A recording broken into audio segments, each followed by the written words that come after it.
በስም አብ ወወልድ ወመንፈስ ቅዱስ አሃዱ አምላክ አሜን።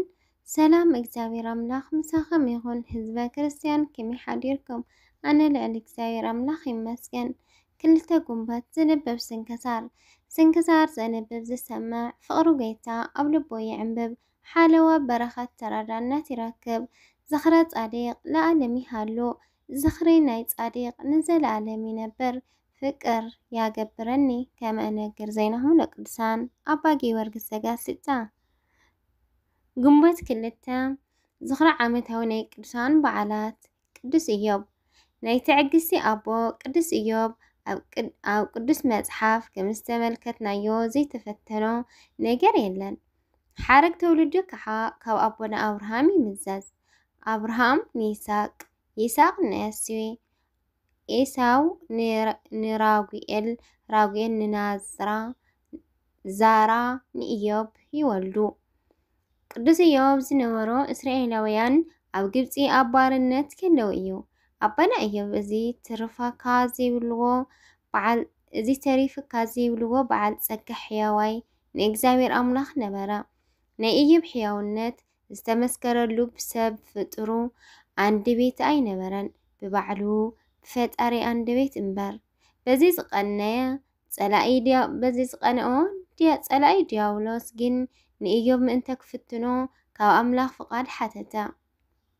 ጎይታና ናይ ጻዲቅ ኢዮብ ናይ ትዕግስቱ መጠን ክገልጽ ስለዝደለየ ሰይጣን ንኢዮብ ብሃፍቱ ፈተኖ። ብሓንቲ ግዜ ከዓ ጀንበር ጅኻ ኾነ። ንሱ ግን ንፈጣሪኡ ኣመስገነ። ሰይጣን ከዓ ቀጸለ። ናይ አብራኩ ክፍሊ ንደቁ ኣስአኖ። ኢዮብ ግን ሕጂ እውን ኣመስገነ። ኣብ ሳልሳይ ግዜ ግን ሰብነቱ ብቁስሊ ቆሰለ። ሃረሞ ቁስሊ ክበሃል ከሎ ግን በዚ ዘመን ከም ትርእይዎ ዓይነት ኣይነበረን። ካብ ናይ ሰብ ሕልና ንላዕሊ ዝኾነ ኣጨናቂ ደዌ ሕማም ዝነበረ እምበር። እዚ ጻዲቅ ናይ ሓደ ጎበዝ ዕድመ ዝኣክል ብመከራኡ ጽንዓት እንዳተሰቃየ ንነፍሱ ይሓኮ ነበረ። ካብ አፉ ግን ተመስገን ምባል ኣይቋረፀን። ኣብ መጨረሻ ከዓ ሰይጣን ብሰበይቱ መጾ ንእግዚአብሔር ክሓድ በለቶ። ንሱ ግን ከምዚ ኢሉ መለሰ፣ እግዚአብሔር ሃበ እግዚአብሔር ከዓ ወሰደ። ስሙ ዝተባረኸ ይኹን። ድሕሪ እዚ ኩሉ ነገር እግዚአብሔር ንሸይጣን ካብ ጎደና ኣጉዲሉ ጥዕናኡ ሃብትን ደቁን ንኢዮብ መለሰሉ። ካብ ዘለዎ ዕድመ ከዓ 140 ዓመት ወሰኸሉ። ጻዲቅ ናይ ትዕግስቲ ሰብ ቅዱስ ኢዮብ ብ248 ዓመቱ በዛ መዓልቲ ዘዓረፈ። ንእግዚአብሔር ምስጋና ይኹን። ናይ ጻዲቅ ቅዱስ ኢዮብ ትዕግስቱ በረኸቱን የካፍለና አሜን። ግንቦት 2 ዝኽበሩ ዓመታዊ ናይ ቅዱሳን በዓላት ቅዱስ ኢዮብ ጻዲቅ ናይ ትዕግስቲ አቦ፣ አባ ቴዎድሮስ ሊቀ ምኒት፣ ናይ ዓብይ ቅዱስ ጲኩሞስ ወዲ መዛሙሩ ንኣቡነ አረጋዊ ዓርክን። 22 ሰማዕታት ናይ ኣባ ኤሴም ማሕበር።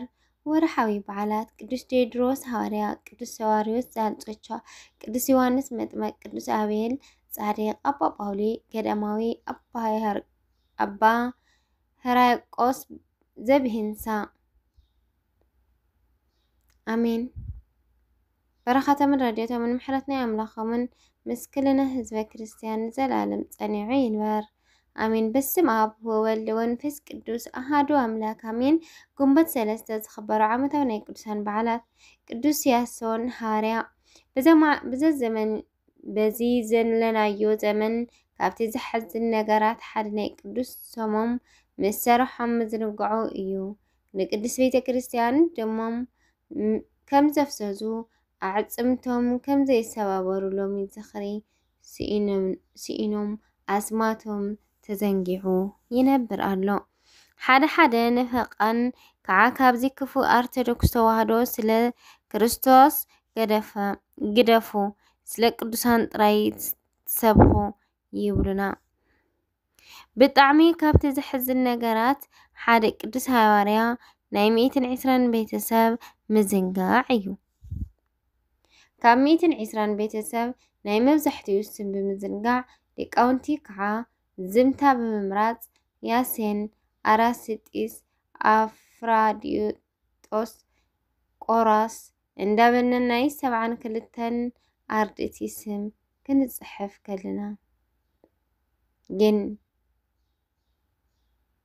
ከለና ግር ወይ ግርም ዝብሎ ተውልዲ ተፈጠረ። እስኪ ብውሕድ እኳ ናይ ሃዋርያ ንዓበይቲ ቅዱሳን ንዘክሮም። ዘኪርናዮም ይውስኹናን እምበር ዝወሰኾም የለን እሞ ሎሚ እንዝክሮ ቅዱሳን ያሶንን ሃዋርያ ካብ 72 አርድእትን ሓደ እዩ። ጎይታ ድሕሪ ጥምቀቱ ተኸቲሉ ን3 ዓመታት ኣብ ትሕቲ እግሩ ኮፍ ኢሉ እዩ ተማሂሩ። ድሕሪ ዕርገት ጎይታናን መንፈስ ቅዱስ ተቐቢሉ ንስብከት ወንጌል ወፅአ። ንብዙሕ ግዜ ምስ ቅዱስ ጳውሎስ ሰቢኹ እዩ።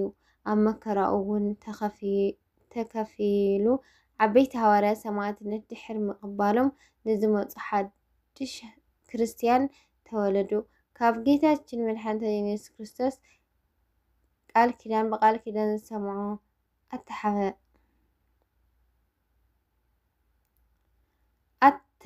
ሓላልፍዮ ወንጌል ስለ ዝሰበኸሎም ኣህዛብ ብዙሕ ግዜ ኣሰሮም፣ ይቕጥቅጥዎም፣ ይንከራተትዎም ነበሩ። ሓደ ግዜ ከዓ እሳት እያንዳንዱ የቃጽልዎ ነበሩ። ፈጣሪ ግን ብተኣምራቱ እንዳድሐኖ ካብኣዩ ኣይተፈለየን።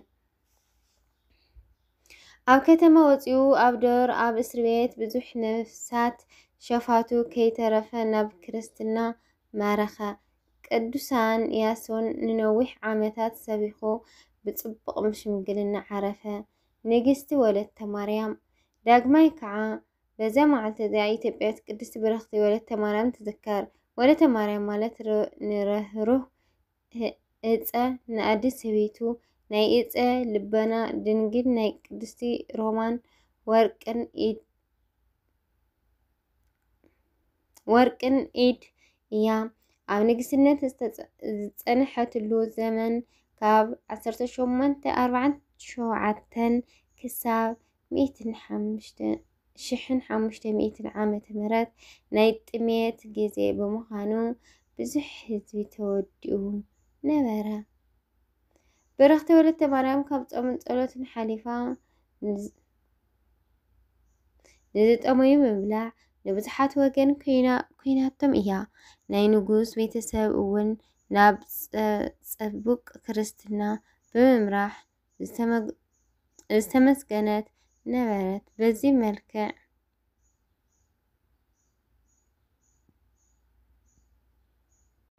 ብረኽቲ ወለተ ማርያም ካብ ጸሎትን ሓሊፋ ንዝጠመዩ ብምብላዕ ንብዙሓት ወገን ኮይናቶም እያ።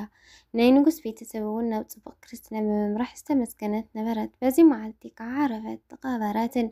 ኣምላኽ ካብ ናይ ቅዱሳን በረኸት ያካፍለና ኣሜን። ግንቦት 3 ዝኽበሩ ዓመታዊ ናይ ቅዱሳን በዓላት ቅዱስ ያሶን ሃዋርያ ካብ 72 አርድእቲ ሓደ፣ ኣባ ቡሶይ ሰማዕት፣ ቅዱስ ኣውሳብዮስ ቀሲስ፣ ብርክቲ ወለተ ማርያም ንግስቲ፣ ናይ እፀ ለቤ ድንግል ኣዶ። ወርሓዊ በዓላት በዓለ ለእግዝእትነ ማርያም፣ ቅዱስ ያቄም ወሃና ካህናተ ሰማይ ወምድር፣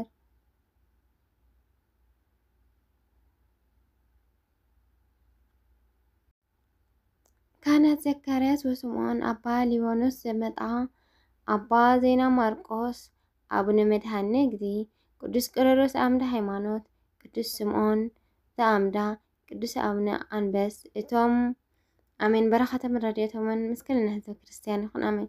እቶም 72 ልኡኻት ከዓ ጎይታና ኣጋንንት እውን ከይተረፈ ብስምካ ይግዝኡ ኣለዉ እናበሉ ብሓጎስ ተመለሱ። ኢየሱስ ድማ ከምዚ በሎም፣ ሸይጣን ከም መብረቕ ካብ ሰማይ ክወድቕ ከሎ ረእይዎ። እንሆ ተመን ዕንቀርቢት ኩሉ ሓይሊ ጸላእን ክትረግጹ ስልጣን ሂበኩም ኣለኹ። ዝጎድእኹሞ ከዓ ኮንቶ የልዎን ጊናከ ስምኮም ኣብ ሰማይ ስለ ዝተጻሓፈ ደኣ ተሓጐሱ እምበር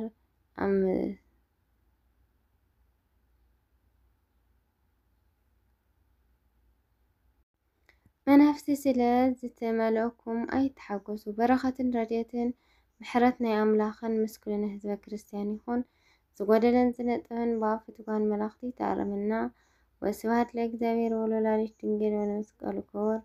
ይትሐኮቱ ይትሰበሐ ስሙ ለእግዚአብሔር አምላክ ይነወትር በኩሉ ጊዜ በኩሉ ሰዓት ዘላለም ዓለም አሜን አሜን አሜን።